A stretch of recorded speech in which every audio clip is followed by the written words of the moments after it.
le tout. Donc il faut travailler. Et en tout cas,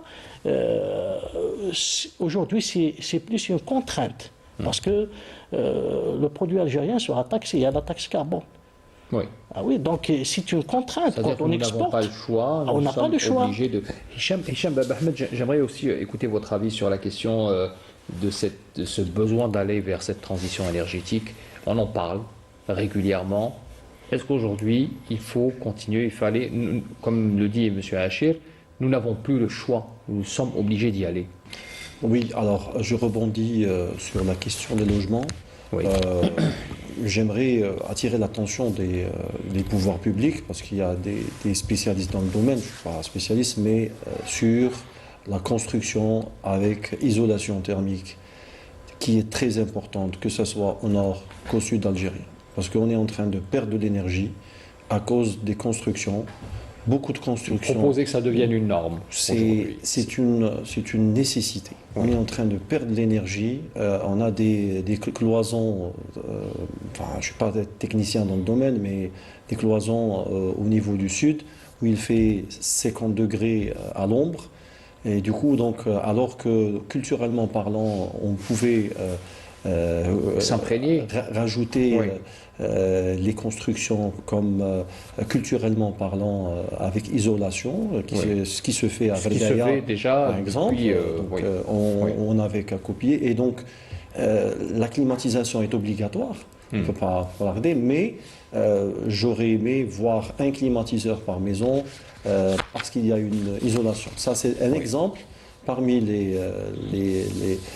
si vous me permettez, il y a eu certaines mesures qui ont été adoptées, notamment abandonner un peu de tout ce qui est volet en bois. Il y a quelques années, c'est-à-dire qu'on a préconisé aussi d'installer des fenêtres pour les nouvelles constructions qui permettraient une isolation. J'y arrive. Oui, mais on est passé au béton armé entre les cloisons. Donc là, nous sommes en train de parler des cloisons. Préconiser, c'est-à-dire qu'il y ait une isolation à la base de la construction d'une... Elle est indispensable parce qu'on a 300 000, 500 000 logements qui vont être construits. Pourquoi pas encourager les bénéficiaires de logements à investir un budget qui sera subventionné.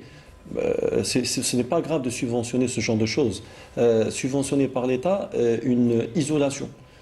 Parce que quand on subventionne une isolation, c'est du gaz qu'on va gagner plus tard. Qu'on va économiser sur l'avenir. Et aussi pour les voitures, il y a certains constructeurs de voitures qui sont en train de revenir sur le modèle électrique. Tout simplement parce que les batteries coûtent excessivement cher. Ça, c'est une autre problématique, même si beaucoup investissent aussi sur les voitures électriques. C'est-à-dire aujourd'hui, l'industrie automobile chinoise s'appuie aussi sur ce segment. On est bien d'accord. Oui, mais il faut détenir aussi les capacités et la matière première, le lithium notamment, pour le faire. Exact, mais en parallèle, réduire le nombre de déplacements. Des fois, on a des déplacements qu'on peut optimiser.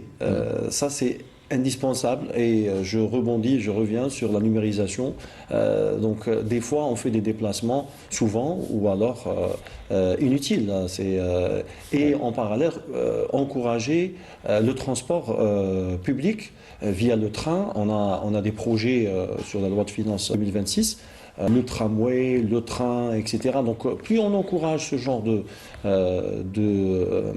process pour le déplacement, et donc moins on prend le véhicule, et donc même le véhicule dit thermique, on a tendance à moins le prendre. Absolument. Donc on peut optimiser d'une part, parce que pour l'instant on ne peut pas aller 100% vers l'électrique, tout simplement parce qu'on a un pays très vaste et on ne peut pas recharger le véhicule pour l'instant là où on veut au niveau national. Il y a certaines bornes électriques qui s'installent, mais le thermique a encore quelques jours devant lui.